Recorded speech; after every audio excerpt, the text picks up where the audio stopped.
Buenas tardes, hermanos. Dios les bendiga en esta hora. Quisiera citar una parte de la Escritura en primera carta a los Corintios, capítulo 15, el verso 45 en adelante dice: Así también está escrito, el primer hombre, Adán, fue hecho un ser viviente, el postrer Adán, espíritu vivificante. Pero no es primero lo espiritual, sino lo natural, luego lo espiritual. El primer hombre es de la tierra terrenal, el segundo hombre, que es el Señor, es del cielo. Como el terrenal, así también lo terrenal, el celestial, así también lo celestial. Y como trajimos la imagen del terrenal, traeremos también la imagen del celestial. Pero esto digo, hermanos, la carne y la sangre no pueden heredar el reino de Dios, ni la corrupción heredar la incorrupción. Quisiera meditar en esta palabra. La Biblia habla de dos Adanes, de el terrenal y del espiritual. Y pues hoy que técnicamente estamos celebrando el Día de las Madres, feliz día a todas nuestras madres, Dios las bendiga. Les felicitamos en este día. Quisiera hablar de lo que es la paternidad o lo que es la maternidad en el sentido espiritual. Corintios habla de una paternidad espiritual y de una paternidad natural. Entonces quisiera tomar algunos aspectos, algunos matices que tiene sobre todo la paternidad espiritual. Es decir, que hay características que tienen los hijos espirituales que los definen como tales. Así es que pues me he permitido ponerle este sermón de tal rama, tal astilla. Para entender un poco mejor esta palabra, vamos a ir a Génesis, capítulo 5, verso 6, en el que dice la Escritura: y vivió Set 105 años y engendró a Enós. Dice la palabra de Dios aquí que Set engendró a Enós, pero el vocablo en arameo, como está escrito aquí, no solamente dice que engendró, sino también se refiere a que fue padre de. Comúnmente nosotros en el mundo espiritual o en el Adán natural se refiere y se dice que muchas veces no es padre o madre la que engendra solamente, sino la que cría.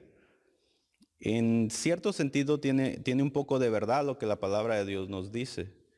Dice que Set engendró a Enós, pero el mismo vocablo conlleva a una definición de y fue padre de. Es decir, que no solamente lo engendró, sino también que fue un padre de Enós. Entonces, tal vez en el mundo natural o en el mundo del Adán natural, suele pasar que a veces uno es el que engendra, o uno es la que engendra y otro es el que cría, o los cría, o los educa, o los encamina. Pero en Cristo o en el postrer Adán, el mismo que engendra es el mismo que encamina y que es padre. No hay dos, es decir, hay una paternidad solamente. Entonces, quisiera hablarles de esa paternidad en cuanto a la definición que habla aquí en Génesis capítulo 5. Dice que engendrar es procrear, es propagar la misma especie, es reproducir, pero también es formar a alguien, es encauzar, es educar, eso es ser padre o ser madre de. Entonces cuando Set engendró a Enós, no solamente lo trajo al mundo para ver qué pasaba con él, sino también se dio a la tarea de educarlo, de encaminarlo por la fe, de educarle. Entonces fue un padre de él. No solamente lo trajo al mundo, ¿verdad? Como suele pasar en el mundo natural o en el mundo del Adán terrenal, que eso es muy común, ¿no? No es un problema, es muy común que muchos seres humanos nunca hayan conocido a su padre o nunca hayan conocido a su madre, hayan crecido en un hogar diferente y no es problema. Incluso puede ser parte de la normalidad en el mundo natural. Pero en el mundo espiritual no debe de ser así. Uno es el que engendra y uno es el que es padre, el que cuida, el que encamina, el que encausa. El mismo que es como madre es el mismo que educa, que cuida de los hijos. Es ahí la importancia de la paternidad o de la maternidad en el mundo espiritual. Dios no trajo hijos al mundo y los echó simplemente para ver qué pasaba con ellos, sino que cuando el Señor trae a sus hijos, cuida de ellos, los atiende. No solamente los deja ahí para que a ver qué pasa con ellos, sino que los atiende como un padre espiritual. En el mundo espiritual tal vez haya personas que hayan nacido en el mundo espiritual, que hayan venido a Cristo, que hayan tenido un encuentro con el Señor, que hayan sido adoptados como el Padre y se identifican con Jesús. Y dicen, yo soy una persona cristiana, yo soy una persona de fe, soy una persona que ha nacido en el Evangelio, pero no tiene una identidad con el Padre espiritual. No hay una identidad con ese Padre espiritual, es decir, no hay alguien que vele, que cuide por esa persona espiritualmente. En el mundo espiritual la palabra de Dios dice que cuando alguien nace de nuevo, alguien lleva esa palabra, porque la fe nace de la palabra. Entonces, nosotros como seres humanos, como personas, somos portadores de esa palabra. Somos portadores de esa semilla que se deposita en el corazón de aquella persona y aquella persona nace espiritualmente. Y cuando nace espiritualmente, entonces uno se convierte padre espiritual de esa persona.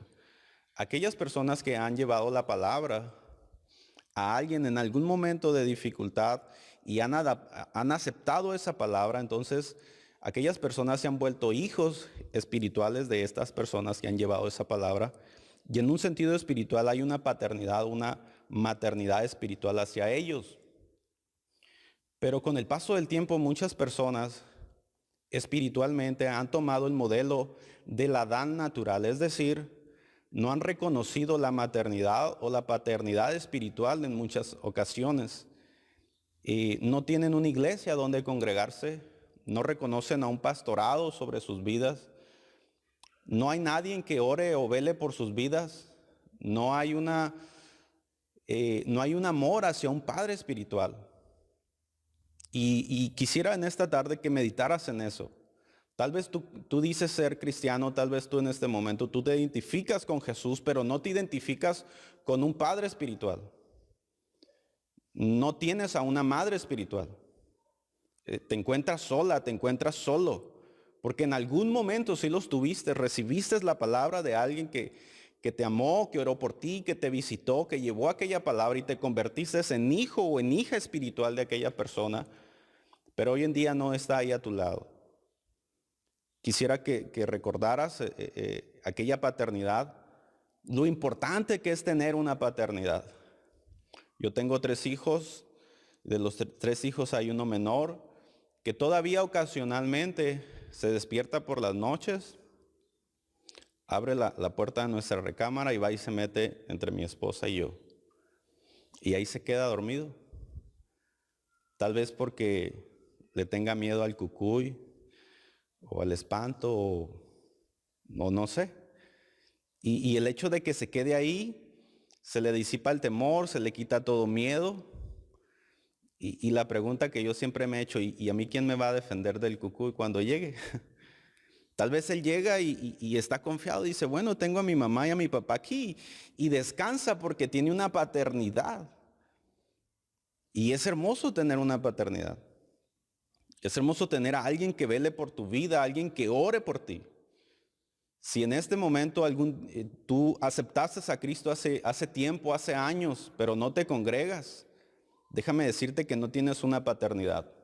No tienes un pastor que ora por ti, que te visita, que te atiende. Porque te has olvidado, te has desligado de esa paternidad y has tomado el modelo natural del Adán natural como un estilo de vida que hoy se da en el mundo. No importa quién te engendró, con que alguien te encamine. No, en el mundo natural es la misma persona que te engendra, es la misma persona que es padre y que te atiende. No sé en qué momento salieron los espantapájaros. Yo en algún momento hice un pequeño huerto en mi casa de niño y puse un espantapájaros. No sabía que tanto iba a funcionar, pero lo puse. Y en muchos países y en muchos lugares funciona por mucho tiempo. Y cuando uno pasa ahí ve un muñeco de paja con un sombrero, con unos ojos de botón, con una camisa vieja, un pantalón roto, y son muy peculiares, estoy seguro que en algún momento los has visto en fotografías, y los ves en medio del huerto. Los espantapájaros en su momento funcionaron. Y la idea fue de que tener a alguien ahí que cuidara del huerto. Es decir, las aves, cuando iban a ir ahí al huerto, decían, cuidado, ahí está el padre de esas verduras, el padre de esas legumbres, no lleguen. Y de alguna manera las aves se iban, aunque no estuviera el padre y estuviera solamente la figura. Si en el mundo natural es importante una figura paternal para ahuyentar aves, en ese sentido, en el mundo espiritual yo me pregunto, ¿acaso no servirá tener a un padre espiritual que vela por tu vida, que ora por ti, que está al pendiente de ti? Imagínate las aves espirituales, los espíritus que hay en el mundo espiritual, vaya la redundancia, que quieran dañar una familia, que quieran dañar una persona. Yo estoy seguro que lo piensan 2 veces antes de entrar en un lugar o en una área donde hay un pastor que vela por esa persona, una madre espiritual o un padre espiritual que vela por esa familia, por esa casa. Estoy seguro que están al pendiente, que no entran con facilidad. Vivimos en una ciudad en la que es muy común la gente de rancho, y yo prácticamente soy de por allá, y es muy común que en los ranchos todo ranchero se preocupe por tomar un perro y meterlo a las chivas y entre las chivas que abra los ojos y el perro se cree chivo o se cree chiva y le llaman el perro chivero. Todos los ranchos que tienen chivas tienen un perro que siempre anda entre las chivas y se cree chiva el perro. Y donde van las chivas va el perro y el ranchero mete a ese perro para que cuide de las chivas. En nuestra serranía o por nuestra fauna que hay en el estado, hay pumas, mejor conocidos aquí como leones o león de montaña, que son muy temidos por los rancheros, igual los coyotes, pero sobre todo el león. Y cuando uno va a esas rancherías, los rancheros le temen a esos leones, pero cuando tienes un buen perro chivero no hay de qué tener miedo. Cuando uno platica con aquellos rancheros, ellos dicen, es que el león es muy miedoso, nomás ve un perro, dice, y se encarama a cualquier árbol. Cualquier perro puede hacer huir al león más grande y más feroz, es muy temeroso. Pero cuando el león ve un rebaño sin un perro que lo defienda, puede matar 10, 15 chivas sin ningún problema. Todo león puede atacar un rebaño que no vea a alguien que está ahí al pendiente de. Yo me imagino que en el mundo espiritual, el león que anda buscando a quién devorar, es mucho más fácil devorar a alguien que no tiene una paternidad, que no tiene una maternidad espiritual. La Biblia dice aquí que Set engendró a Enós y no solamente lo engendró, sino que fue padre de, lo defendió, ve por él, lo cuidó, lo atendió. Cuando estuvo enfermo ahí estuvo con él, lo educó, es decir, no solamente lo trajo al mundo, sino que Set fue padre de. Quiero que medites en lo importante que es tener una paternidad. Si hasta este momento tú eres una persona que en algún momento tuviste un padre espiritual, tuviste una familia, una casa espiritual en la que te identificabas con ello, yo te invito a que regreses, a que busques inmediatamente un padre espiritual, alguien que ore por ti, que vele por ti. Aunque sea como un espantapájaros, aunque sea como un pequeño perro que ladre. Tal vez no sea la gran cosa aquella persona, aquel pastor. Pero créeme, el enemigo o en el mundo espiritual lo pensarán 2 veces antes de tocar tu vida, antes de tocar tu hogar. Piensa en la importancia que se tiene la paternidad o la maternidad espiritual. Porque así funciona, dice la palabra de Dios, en el Adán espiritual. No te vuelvas al mundo, no seas como el mundo. Que en el mundo no importa quién es el padre, no importa quién es el que los eduque, no importa quién es el que cuide de ellos. En el mundo espiritual no.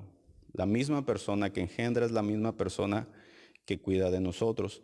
Eso es conforme a la paternidad, pero siempre hay 2 características que definen a los hijos espirituales. Y quisiera ir a Génesis capítulo 5, verso 1, en el que dice, este es el libro de las generaciones de Adán. El día que creó Dios al hombre, a semejanza de Dios, lo hizo. Una de las características que tienen los hijos de Dios, o que debemos de tener los hijos de Dios, es que somos semejantes al Padre. Hay una semejanza con aquel padre, con aquella madre espiritual. Hay semejanza, dice la palabra, que cuando Dios hizo al hombre lo hizo a su imagen, lo hizo a su semejanza. Capítulo 5 de Génesis, verso 1.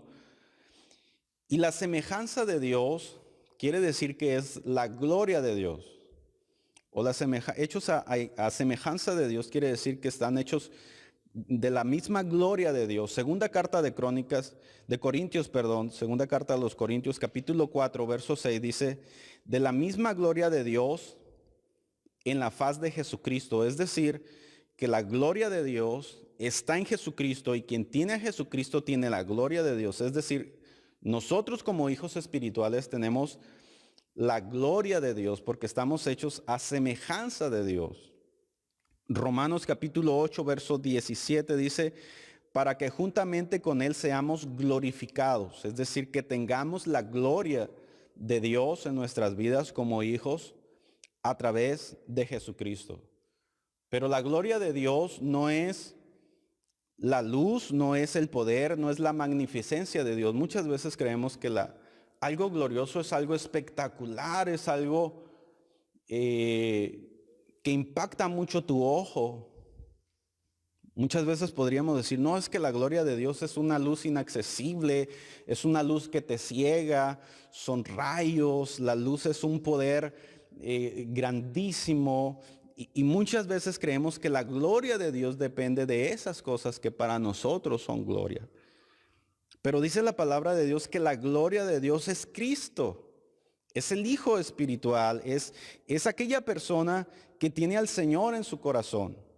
Es decir, la gloria de Dios en nuestras vidas o en los hijos espirituales no es la magnificencia en cuanto a luz y poder y brillo y demás, sino en cuanto a el amor que Dios tiene, la paciencia, la bondad, la misericordia que Dios tiene. Cuando la palabra de Dios se refiere a que somos hechos a semejanza de Dios en Génesis capítulo 5, verso 1, se refiere a la gloria de Dios, pero la gloria de Dios no es el poder de Dios en cuanto a magnificencia, sino es Cristo. Juan dice, de tal manera amó Dios al mundo, que dio a su único Hijo, para que todo aquel que en él crea no se pierda, mas tenga vida eterna. Esa es la gloria de Dios. Que Dios amó al mundo, que Dios perdonó al mundo, que Dios tiene misericordia del mundo. Esa es la gloria de Él. No es un Dios en un trono de oro y frente a un mar de cristal y ángeles cantando. Eso no es la gloria de Dios. La gloria de Dios es en nuestras vidas Jesús, que en nuestras vidas haya perdón, haya misericordia, haya amor al prójimo, haya compasión, haya esas cosas que caracterizan la gloria de Dios. Por eso Dios es grande, porque Dios perdona, porque Dios purifica, porque Dios da otra oportunidad. Por eso Dios es grande, por eso Dios es único, porque en eso consiste su gloria. Para nosotros o para el Adán natural o el primer Adán, la gloria consiste en riquezas, consiste en lujos, consiste en una apariencia. Pero para el segundo Adán la gloria no es esa. La gloria de Dios consiste en el amor, el gozo, la paz, las cosas que definen a Jesús. Porque somos hechos a semejanza de Dios. Es decir, como hijos espirituales que somos del Señor, tenemos que tener la semejanza de Dios. Tenemos que ser semejantes a Dios. Jesús era semejante a su Padre, a Dios. Pero ¿por qué se parecía Jesús a su Padre? Nació en un pesebre, anduvo en guaraches toda su vida con una pequeña túnica. Lo conocían como un carpintero, como una persona sencilla, humilde, que la gente realmente no pudo concebir a ese rey, no pudo concebir esa gloria. Pero quienes le conocieron a una persona llena de amor, de misericordia, de perdón, llena de bondad, llena de tantas cosas. Y aquellas personas que realmente fueron hijos de Dios pueden discernir y saber, ese es mi hermano. ¿Por qué? Porque tiene la semejanza de Dios, porque Dios es semejante a Dios. ¿En qué? En su gloria, porque Dios es grande, porque perdona, porque Dios es grande, porque tiene misericordia. Y esa gloria que está en Dios debemos de tenerla también nosotros como hijos espirituales que somos, para que seamos semejantes a Dios. La otra semejanza de un hijo espiritual que tiene el postrer Adán, o que tiene Cristo, no el primero, sino el postrer Adán, está en Génesis capítulo 1, verso 26. Y dice, y dijo Dios, hagamos al hombre a nuestra imagen, conforme a nuestra semejanza. Génesis capítulo 1, verso 26. La otra característica de los hijos de Dios es de que los hijos de Dios salen a imagen de Dios. No solamente salen a semejanza de Dios, sino salen a imagen de Dios. Un hijo natural, un hijo del primer Adán, sale a semejanza del Padre y a imagen del Padre, o a semejanza de la madre, o a imagen de la madre. Es muy común decir, eres el vivo retrato de tu padre, tienes las mismas mañas que tu madre, eres así igual como lo era tu abuela o tu abuelo. Es exactamente. ¿Por qué? Porque llevamos los genes, crecimos en ese hogar. En el mundo espiritual tenemos que tener la misma semejanza de nuestro Padre espiritual. La gloria, los atributos, debemos de tener la imagen de nuestro Padre espiritual. Si realmente somos hijos espirituales, si realmente hemos nacido de nuevo, debe de haber esos atributos que Dios tiene en nuestras vidas. La gente debe de verlos, porque somos hijos de. Todos los hijos se parecen a sus padres en algo. En algo se parecen o nos parecemos. Sacamos algún detalle, tal vez no nos parezcamos tanto, pero hay algo en el cual tenemos ciertas facciones, ciertas costumbres, ciertas maneras en que la gente nos identifica. Y hay otras personas que son el vivo retrato de. Nosotros como hijos espirituales tenemos que ser imagen de Dios, porque dice Génesis 1:26 que somos hechos a imagen de Cristo, de Dios. Pero este es el postrer Adán, ¿no? En el primer Adán, pues uno sale igual a su padre. Podríamos decir que así como el Salmo 116, verso 1 dice que Dios escucha, podríamos decir, bueno, tenemos oídos. Dios mira, dice primer libro de Samuel 16:7. Dios toma Isaías 41:13. Y así hay muchos versos en la Biblia en los que habla de caminos, como diciendo, pues Dios tiene pies o tiene piernas para caminar, que Dios siente, que Dios mira, que Dios escucha. Y de alguna manera podemos darnos una idea que somos a imagen de Dios. De alguna manera, esos sentidos que hay en nuestras vidas, de alguna manera Dios los tiene, porque somos hechos a imagen de Dios. Pero no quiero enfatizar en esa clase de sentidos, en esa clase de imagen que somos hechos a Dios, sino la imagen de Dios tiene que ver con el conocimiento de Dios. Dice la palabra de Dios que fuimos hechos a imagen de Dios. Adán y Eva fueron hechos a imagen de Dios. Y en Génesis capítulo 3 dice que cuando ellos pecaron, dice, entonces fueron abiertos los ojos de ambos y conocieron, dice la Biblia, y conocieron que estaban desnudos. Génesis 3:7. Cuando ellos conocieron que estaban desnudos, se desligaron de esa imagen de Dios. La imagen de Dios en ellos espiritual se perdió y quedó la imagen natural nada más. Después de eso dice que los hijos que ellos tuvieron fueron hechos a imagen de Adán, ya no de Dios, sino de Adán. ¿Por qué? Porque la imagen de Dios en ellos se perdió con el conocimiento del pecado. Pero dice la palabra de Dios, como leíamos en primera carta a Corintios 15, que el postrer Adán viene a traer esa imagen que Adán perdió en un inicio. Y dice la palabra de Dios en Colosenses 3, del verso 10 al 11, dice que Cristo es la imagen misma de la sustancia de Dios. Es decir, que nosotros en el Señor somos reivindicados en Cristo.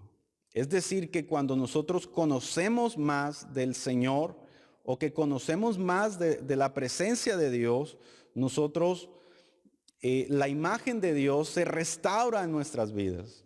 Esa imagen que en algún momento el Adán natural perdió por el conocimiento del pecado, el conocer de Dios, el tener la fe en el Señor, nos vuelve la imagen de Dios en nuestras vidas. Es decir, el conocimiento de Dios, el conocimiento de Cristo, nos trae la imagen de Dios, el conocer al Padre. De alguna manera cada uno de nosotros tiene alguna imagen del Padre o de la Madre y tenemos cierto parecido y algunos podríamos mostrar con orgullo el parecido. Algunas personas se avergüenzan de ciertos parecidos con los padres y no quieren mostrar esos atributos o esas cosas, ¿verdad?, que están ahí y que hacen la imagen del Padre. Pero en la fe, el postrer Adán, que es Cristo, viene a traernos la imagen de Dios. Aquella imagen que se ha perdido. Dice la palabra de Dios que en Colosenses 3 del 10 al 11 dice, a la imagen del que lo creó, se va renovando hasta el conocimiento pleno. Es decir, que nosotros, al creer en el Señor Jesús y aceptar la fe, entonces adquirimos un conocimiento espiritual. Y ese conocimiento espiritual, conforme va creciendo, nos vamos haciendo más a la imagen de Dios. Entre más crezcamos nosotros espiritualmente y entre más crezcamos en nuestra fe, es más la imagen, es más el parecido que tenemos con Dios. Aquel Adán espiritual se empieza a ser restaurado, empieza a ser vuelto a la vida, aquella imagen de Dios empieza a ser levantada en nuestras vidas y la gente empieza a ver la imagen de Dios en nosotros porque hay una fe viva, porque hay un Cristo vivo en nuestros corazones. En un mundo natural, aquella imagen de Dios es casi imperceptible, no se puede ver, pero en una persona que ha nacido de nuevo debe de verse la imagen de Dios. Debe de verse el conocimiento en la palabra, el discernimiento de lo bueno y de lo malo. Un hijo de Dios que está hecho a su imagen sabe que está bien y sabe que está mal. Porque dice la palabra de Dios aquí que ellos, cuando conocieron que estaban desnudos, dice que ellos se avergonzaron de Dios y trataron de ocultarse. En ellos hubo esa pena, en ellos hubo ese temor por medio del conocimiento que les trajo el pecado. Ahora el conocimiento en el Señor nos acerca al Padre. Aquella persona que conoce que las cosas que a Dios le agrada, se esfuerza y camina en el mismo camino que su Padre porque quiere ser la imagen de su Padre. Si tú eres un hijo de Dios o tú dices ser un hijo de Dios o una hija de Dios, tú debes de tener amor por sus caminos. Tú debes de tener pasión por su imagen. El conocimiento en la fe o en tu fe te debe de llevar a hacer las obras de Cristo, las obras de tu Padre. Porque tiene que ver, la imagen no tiene que ver tanto con nuestra apariencia, sino con el conocimiento. En la toma de decisiones, nuestro conocimiento en el camino del Señor. Yo te animo a que recapacites en cuanto a tu paternidad espiritual. Pues hoy que es Día de las Madres, recapacita en quién es tu padre o tu madre espiritual. Y piensa, está ahí a tu lado, vela por ti, ora, o si en algún momento ya has perdido contacto con él, con ella, tal vez eres de aquellos hijos espirituales que deseara tener un padre espiritual. Estoy seguro que como hijos todos hemos sido hijos y en algún momento nos hemos despertado en esas noches frías y oscuras y hemos deseado un padre o una madre con el que deseamos irnos a acurrucar y tal vez no lo haya en tu vida. Yo te animo a que busques un padre espiritual, a que vuelvas a ese padre espiritual y que restaures la semejanza, restaures la gloria de tu padre espiritual en tu vida, que adquirir el conocimiento en el Señor restaure la imagen de tu padre espiritual. Que la gente que te mire puedas decir, realmente has nacido de nuevo y creo que tienes un excelente padre, una excelente madre espiritual, porque estás hecho a imagen y a semejanza de los atributos que yo veo en Dios nuestro Padre están en ti. Eres hecho a semejanza de Él, eres hecho a imagen de Él, porque hay esos atributos en tu vida. Yo te animo a que si deseas reavivar esa semejanza y esa imagen de Dios, busca esa paternidad. Te animo a que avives o renueves de nuevo esa relación, esa amistad con aquel padre, aquella madre espiritual y vengas a Cristo de nuevo, como dice Pablo a los Corintios, dice que así como hay un Adán natural, hay uno espiritual. Que no nos conduzcamos como el Adán natural, porque el Adán natural está confinado a morir. El Adán natural tiene un límite de tiempo. El Adán natural se le ha dicho, polvo eres y al polvo vas a morir y en el polvo te convertirás. Pero el Adán espiritual tiene una herencia, tiene una paternidad, tiene un lugar en la vida eterna, tiene algo glorioso, tiene algo diferente. Pero ese Adán que tal vez en algún momento de nuestras vidas nació y ha menguado, yo te animo a que lo revivas, a que busques esa paternidad y verás que las cosas cambian. Espero que este consejo de la palabra te sirva. Dios te bendiga.